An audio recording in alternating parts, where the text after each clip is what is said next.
नमस्कार। आज हम एक दिलचस्प समीक्षा पर बात करेंगे। आपका पैसा आपकी जिंदगी, एक समीक्षा। ये विकी रॉबिन और जो डोमिंगोज की बहुत मशहूर किताब योर मनी और योर लाइफ पर आधारित है। किताब तो खैर 1992 में पहली बार आई थी, लेकिन 2018 में इसका एक अपडेटेड वर्जन भी आया। और हमारा इरादा सिर्फ ये नहीं कि पैसे कैसे बचाएं, वो टिप्स तो बहुत हैं, बल्कि हम ये समझने की कोशिश करेंगे कि ये किताब और ये समीक्षा पैसे और जिंदगी के रिश्ते को कैसे देखती है। एक अलग ही नजरिया है ना? तो चलिए देखते हैं इसमें क्या खास है। ये सिर्फ बजट बनाने के बारे में बिल्कुल नहीं है। हाँ बिल्कुल नहीं, ये उससे कहीं ज्यादा गहरी बात है। तो सबसे पहले और शायद सबसे चौंकाने वाले बात जो किताब कहती है, पैसा बराबर है जीवन ऊर्जा। मतलब हम जो कमाते हैं वो असल में हमारी जिंदगी की वो कीमती ऊर्जा है। वो घंटे हैं जो हमने उसे कमाने में लगाए। हाँ, और ये छोटी बात नहीं है।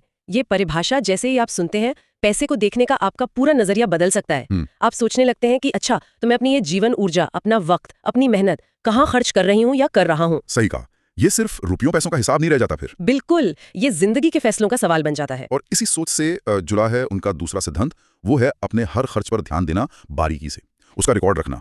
पर ये सिर्फ हिसाब किताब नहीं है ना? नहीं, बिल्कुल नहीं। ये दरअसल एक तरह की जांच है। ये देखना कि जो आप खर्च कर रहे हैं, क्या वो आपके मूल्यों से, आपकी जरूरतों से मेल खाता है। क्या आप अपनी वो कीमती जीवन ऊर्जा उन चीजों पर लगा रहे हैं जो वाकई आपके लिए मायने रखती हैं। ये तो सोचने वाली बात है। और किताब कहती है कि जब आप ये करना शुरू करते हैं, मतलब जब आप ध्यान देते हैं, तो फालतू के खर्चे अपने आप कम होने लगते हैं। और इससे सिर्फ पैसा नहीं बचता, हाँ मुझे लगता है मानसिक शांति भी मिलती होगी। बिल्कुल, मानसिक शांति, एक तरह की आजादी।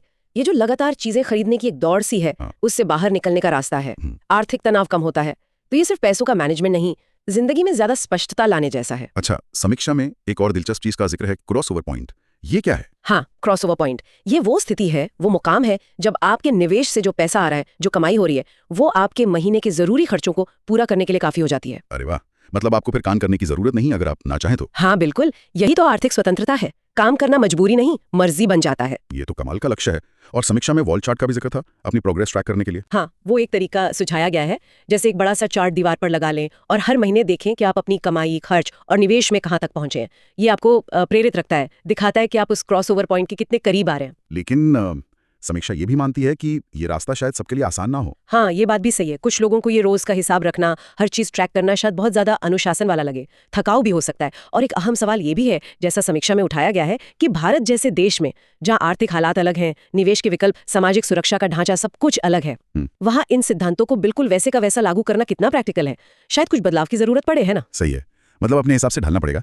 तो कुल मिलाकर समीक्षा का निचोड़ क्या है? ये किताब किसके लिए है? समीक्षा कहती है कि ये किताब उन लोगों के लिए वाकई जिंदगी बदल सकती है जो सिर्फ अमीर बनना नहीं चाहते, बल्कि एक संतुलित, मतलब एक ऐसी जिंदगी जीना चाहते हैं जो उनकी अपनी शर्तों पर हो, ज्यादा आजाद। हाँ, ये पैसे के साथ एक ज्यादा सेहतमंद रिश्ता बनाने की बात है। बिल्कुल, पैसे को डर या लालच से देखने की बजाय उसे अपनी जीवन ऊर्जा को सही दिशा देने का एक साधन समझना। तो संक्षेप में कहें तो पैसा जीवन ऊर्जा है, उसे समझदारी से इस्तेमाल करके ज्यादा आजादी और संतुलन पाया जा सकता है। हाँ बिल्कुल, यही ये किताब और समीक्षा हमें यही रास्ता दिखाती है।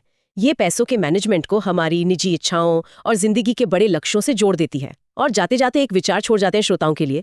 समीक्षा में ये बात आई कि किताब के तरीकों को अपने संदर्भ में ढालना जरूरी है।